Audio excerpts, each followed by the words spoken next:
몇 년 전에 있었던 이야기입니다. 어떤 분이 저한테 이렇게 물어봤어요. 목사님, 하나님이 진짜로 계시다면 보여주세요. 하나님이 살아계신 것 맞아요?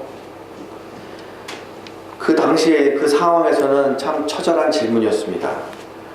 아침에 일하러 나간 남편이 저녁 때는 싸늘한 시체로 돌아왔던 그분이 저를 붙잡고 땅을 치며 통곡하면서 그렇게 묻는 겁니다.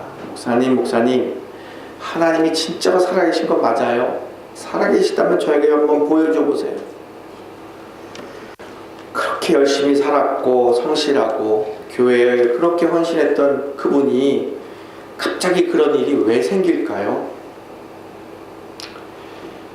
종교생활을 하는 사람들은 복을 받기 위해서 신에게 정성을 들이거나 손바닥을 비비거나 또는 돈을 올려놓거나 돼지머리를 올려놓습니다. 종교생활하는 사람들은 복 받기 위해서 신을 믿습니다. 하지만 신앙생활하는 저희들은 하나님을 잘 믿으니 복을 받는 겁니다. 너무나도 다른 겁니다. 많은 사람들이 이렇게 생각합니다. 복이라는 것을 자기의 소원이 이루어지고 기대하지 않았던 이득이 생기고 일취월장하고 승승장구하는, 그래서 본인의 삶이 다른 사람에 비해서 윤택해지는 것을 복이다 라고 얘기를 합니다. 복 받기 위해서 신을 믿는 거죠. 그렇기 때문에 문제가 많은 겁니다. 고난이 오면 하나님을 떠납니다.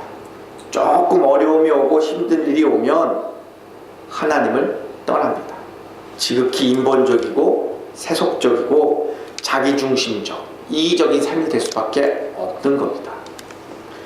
우리가 꼭 기억해야 될 게 있습니다. 우리는 복을 받기 위해서 하나님 믿는 게 아니라는 것이죠. 그러나 하나님을 잘 믿으면 복은 저절로 우리에게 임하게 되어 있다는 것이죠. 이 말은 우리가 신앙생활을 하는 것은 내 중심이 아닌 하나님 중심이어야 한다는 것이죠. 우리들이 어떠한 처지에 놓여 있든지 그 상황에 감사하고 기뻐하며 만족하며 살아갈 수 있는 계기, 힘이 바로 여기서 나온다는 겁니다. 참 신앙인들은 우리가 처해 있는 지금 내 상황이 내 안에 계신 하나님께서 나에게 허락해 주신 최고의 일이라는 확신이 있기 때문에 어떠한 환경에 있을지라도 기뻐하며 살아갈 수 있는 힘이 여기서 나온다는 겁니다. 내가 원하는 환경으로 바꾸어 주십시오. 이게 복이 아니라는 것이죠. 어떠한 환경 속에서도 하나님 뜻에 순종하면서 만족하며 살아가는 것이 바로 복받은 삶의 삶이라는 것이죠. 여기까지 오기까지는 참 쉬운 일은 아닙니다. 저도 이거를 깨닫기까지는 공짜로 깨달은 것이 아니라 남들이 겪지 않은 어마어마한 대가를 치르고 나서 이 진리를 깨닫게 되었다는 것입니다. 사랑하는 동경제일 가족 여러분, 여러분도 부디 이 진리를 깊이 깨닫고 인생길 걸어가면서 자유와 해방을 얻고 참 행복한 삶이 되기를 간절히 축원드립니다. 참 복, 성경에서 말하고 있는 그 복을 회복시키는 것이 바로 역동적으로 힘있게 회복시키신 것이 바로 누구냐? 예수 그리스도라는 거죠. 예수가 이 땅에 오심으로 인해서 복이 회복된 겁니다. 오늘 본문에 보면 예수 그리스도께서 하나님의 영광을 고스란히 다 담고 이 땅에 내려오셨습니다. 그리고 말씀에서 그 예수를 참빛이다 라고 부르고 있습니다. 오늘은 사순절을 맞이해서 그리스도에 관한 말씀 두 번째 이야기, 참빛이신 그리스도라는 이야기를 좀 생명의 말씀을 나누려고 합니다.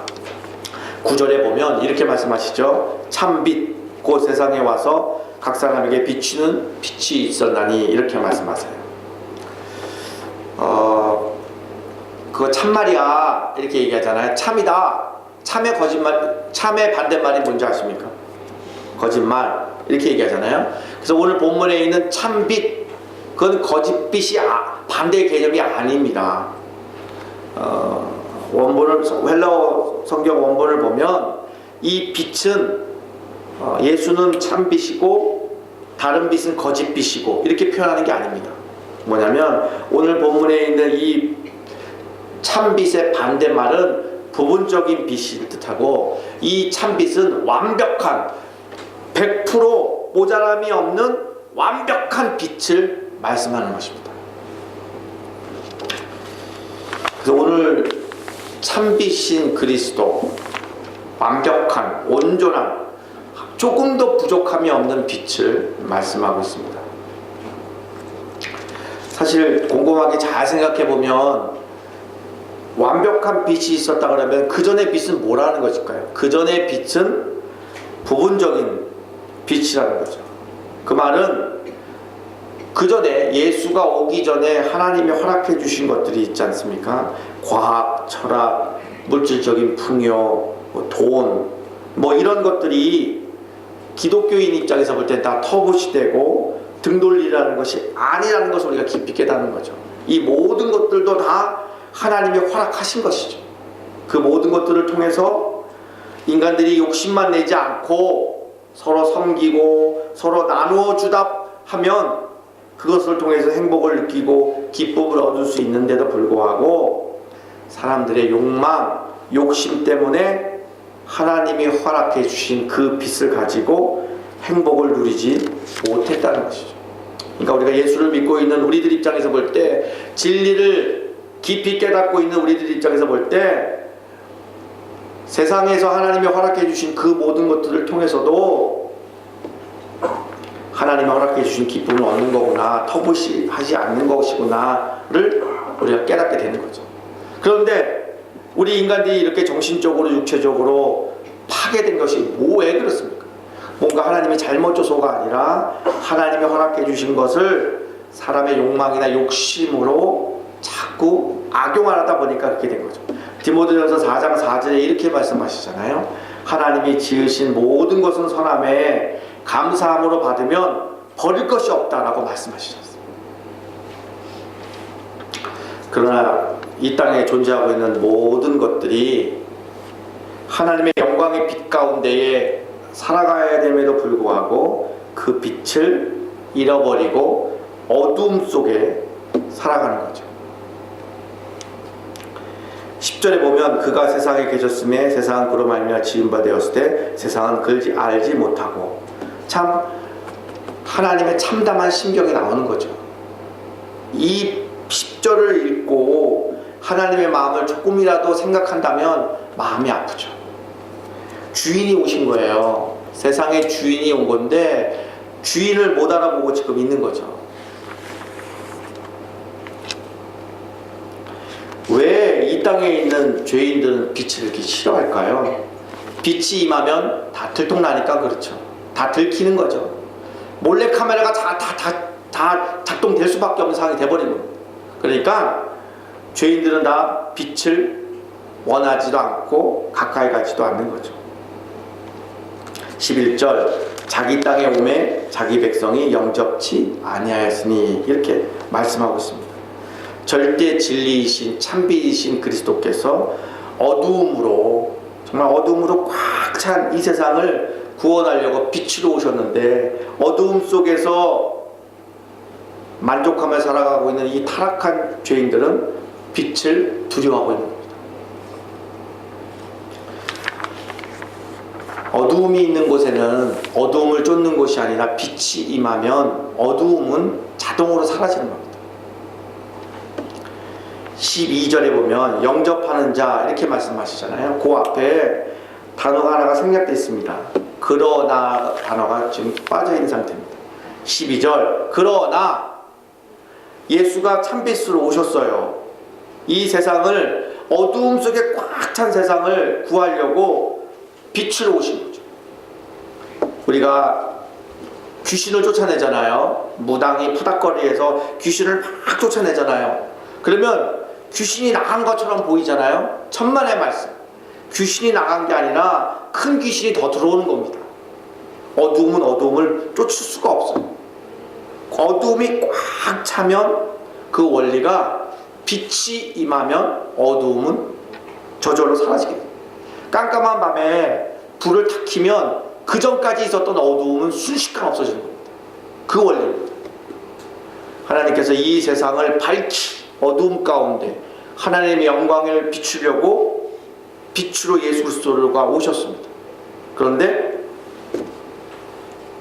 어두움 속에서 타락한 채 살아가고 있는 이 죄인들은 자신의 치부가 드러날까봐 두려워하고 있었습니다. 그럴 때 12절 그러나 영접하는 자가 있습니다.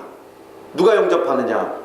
바로 13절 혈통으로나 육족으로나 사람의 뜻으로 나지 않고 오직 하나님께로서 난 자들이다 라고 표현한 거죠.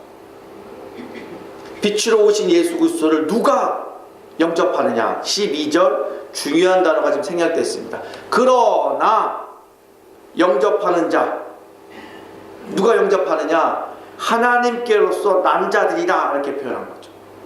참 이 말이 우리들에게 큰 위로가 돼요. 혈통으로나 육족으로나 사람의 뜻으로나 안 된다는 거죠. 혈통으로나 이스라엘 백성들이 얼마나 자고했습니까? 아브라함의 자손이라는 것이 어마어마한 값어치를 했었는데도 불구하고 유대인에게만 구원이 임하지 않는다는 것을 설명해 주시고, 그 다음에 육족으로나 사람의 뜻으로나 많이 배웠다고 많이 가지고 있다고 이게 안 된다는 것입니다. 그럼 어떻게 되는 거냐? 하나님의 뜻으로만 된다고 하죠. 하나님의 뜻으로만. 하나님께로 난 자들, 바로 우리에게 희망을 주는 거죠. 내가 하나님을 선택한 것이 아니라 하나님이 나를 선택한 것. 새로운 분들한테 이렇게 물어보잖아요. 교회 어떻게 오셨어요? 그러면은 여기저기 보고 여기저기 갔다가 교회가 마음에 들어서 왔습니다. 이렇게 얘기하죠. 땡! 100% 틀린 말입니다. 그런 거 없습니다. 몰라서 그런 얘기를 하는 거죠. 나중에 은혜 받고 나면 그런 얘기 쑥 들어갑니다. 뭐냐? 내가 교회를 찜하고 택한 것이 아니라 교회가 나를 택한 거죠. 이 말이 무슨 말이냐? 내가 많은 어려움을 겪고 힘든 일을 겪어서 이제는 하나님께 돌아옵니다. 그래서 하나님을 내가 선택한 것이 아니라는 거죠. 그럴 만한 존재들이 못 되는 거죠. 뭐냐? 하나님이 부족하고 한없이 부족한 우리들을 택하셨다는 거죠. 만세전서부터 우리를 택하여 주셔서 하나님이 우리를 불러주셨다는 거죠. 거기에 근거가 있는 겁니다. 그렇기 때문에 어둠의 영들이나 타락한 영들이 우리를 자꾸 이르고 참소하고 해도 우리가 눈 하나 깜짝하지 않는 것이 바로 딱 한 가지입니다. 하나님이 나를 부족하고 한없이 부족하고 모자르지만 하나님이 나를 부르셨습니다. 나를 택하셨습니다. 나를 지극히 사랑하십니다. 이 진리가 있기 때문에 어둠의 영들이 우리를 참소하고 일러도 눈 하나 깜짝 안 하는 겁니다. 과거의 일을 끄집어내서 자꾸 우리를 이르고 힘들게 하고 재판정에 우리를 고소해도 하나님께서 우리를 용서하시고 은혜를 날마다 허락하시는 이유는 딱 한 가지입니다. 하나님이 우리를 택하셨고, 하나님이 우리를 택하셨다, 그 말의 깊은 뜻은 하나님이 우리를 택하셨기 때문에 끝까지 책임져 주신다는 겁니다. 이게 얼마나 놀라운 겁니까? 하나님이 우리를 택하셨기 때문에 우리에게 주시는 큰 권세가 있어요.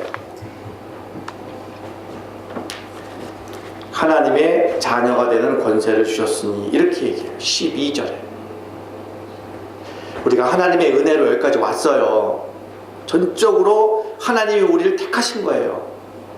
내 의지나 내 공로가 아니라는 거죠. 아유, 목사님은 목사님이시니까 기도도 많이 하시고 성경도 많이 읽으시니까 뭐가 좀 남다르겠지.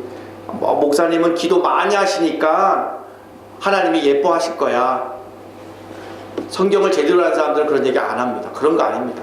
저는 오히려 여러분보다 더 내적으로 치열하게 제 옛 자아와 하나님 말씀과 날마다 부딪히면서 내 믿음 지키려고, 내 신앙 지키려고, 하나님이 내게 부르신 그 소명을 지키기 위해서 치열하게 하라고 살아가는 겁니다. 제가 저나 여러분들이나 우리들이 가지고 있는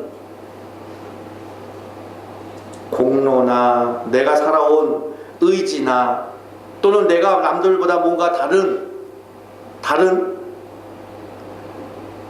의지나 공로나 노력 가지고는 안 된다는 것을 오늘 말씀해 주신 겁니다. 하나님의 권세가, 하나님의 아들의 권세가 됐다 이렇게 부르시잖아요. 참 이 말씀에도 깊고도 깊은 말씀이 있습니다. 수십 시간을 얘기해도 모자람이 없는 중요한 말씀입니다. 하나님의 아들의 권위를 주셨다, 권세를 주셨다 이거잖아요. 종으로 노예로 부르지 아니하시고 우리를 하나님의 자녀로 불러주신 거죠. 아유, 저분은 이렇게 나이도 젊으신 분이 뭘 이렇게 믿고 당당하게 살아가는 거예요? 뭐가 이렇게 뒤에 누구 있어요? 이런 얘기를 듣잖아요. 있죠. 뒤에 아버지가 계신 거죠. 아버지가 하나님이시죠. 하나님께서 우리들을 노예나 종으로 부르시지 않고 자녀로 부르셨다는 것은 하나님 자녀답게 살아갈 수 있도록 하나님께서 은혜를 허락해 주시겠다는 하나님의 다짐인 것, 하나님의 결심인 거죠. 왕자면 왕자답게 살아가는 거잖아요.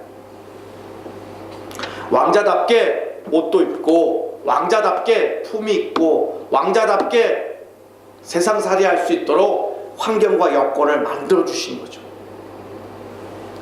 저와 여러분은 하나님께서 노예나 종으로 로봇으로 하나님이 불러주신 것이 아니라 하나님 자녀로 불러주셨다는 정말 영광스러운 부르심인 거죠. 참빛으로 우리 예수 그리스도께서 임하셨어요. 그 참빛을 영접하는 자들은 하나님께서 택하신 자들만 그걸 볼 수 있고 깨달을 수 있도록 불러주셨다고 그랬어요. 하나님 참빛을 영접을 하면 우리의 신분이 바뀌는 거죠.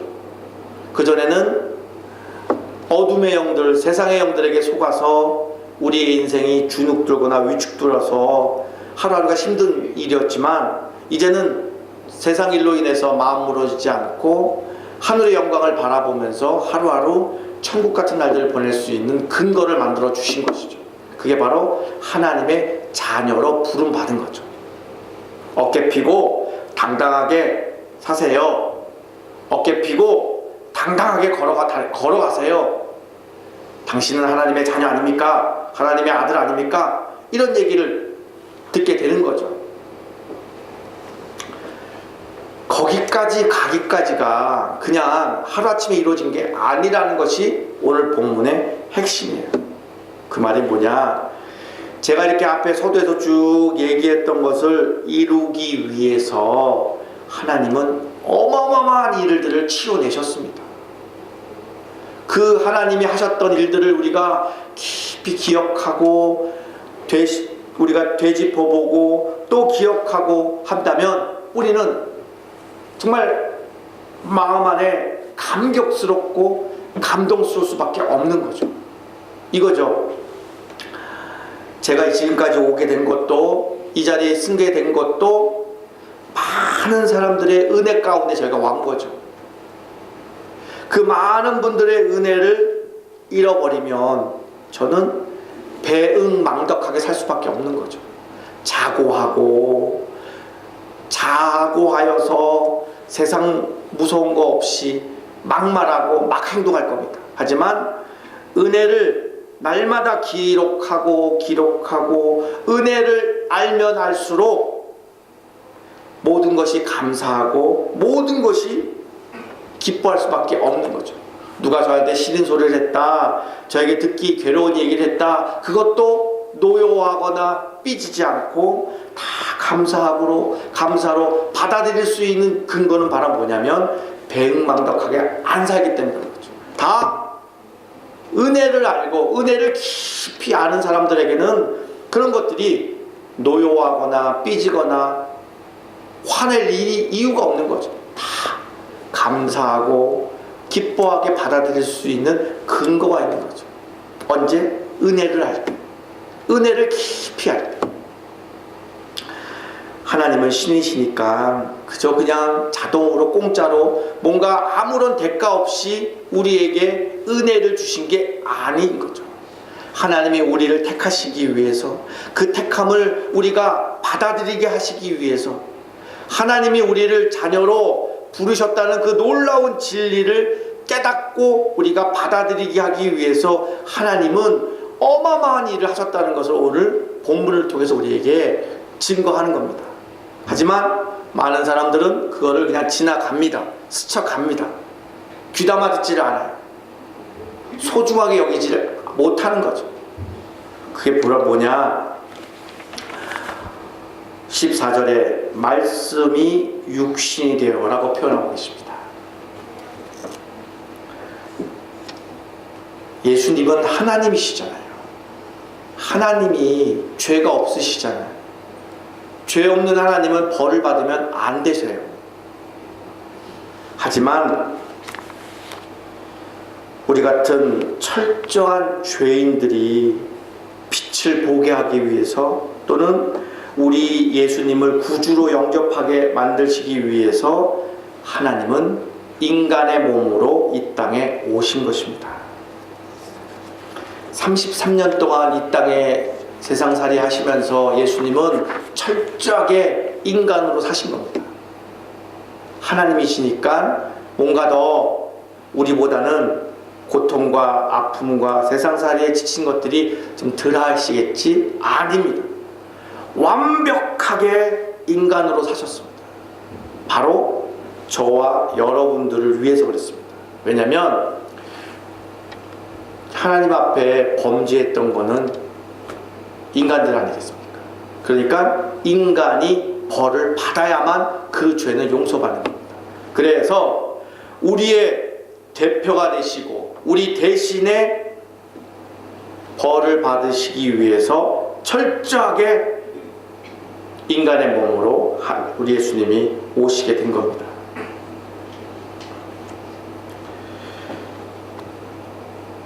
아담이 실패했던 그 모든 것들을 이루시기 위해서 인간의 몸으로 예수님은 오셨고, 그리고 아담의 실패를 광야 40일 금식 이후에 돌을 떡으로 만들어 먹지 아니하시고 끝까지 하나님 말씀에 순종함으로 회복시켜 주신 것입니다. 예수님은 인간의 몸을 입고 온 하나님이다라는 것을 누구든지 다 알고 있습니다. 그렇기 때문에 40일 금식 이후에 돌을 떡으로 만들라, 이 말씀에 유혹이 안 넘어갔다, 이 말을 너무 쉽게 생각하면 아니 됩니다. 왜냐하면 예수님도 철저하게 인간이셨기 때문에 얼마나 힘드셨겠습니까? 얼마나 배고프셨겠습니까? 얼마나 고난 인생을 사셨겠습니까? 철저하게 인간으로 사셨기 때문에 우리가 하늘의 진리를 받아들일 수 있는 길을 열어놓으신 것입니다. 우리 예수님이 십자가에서 죽으시기까지 순종하셨다라고 말씀을 하십니다.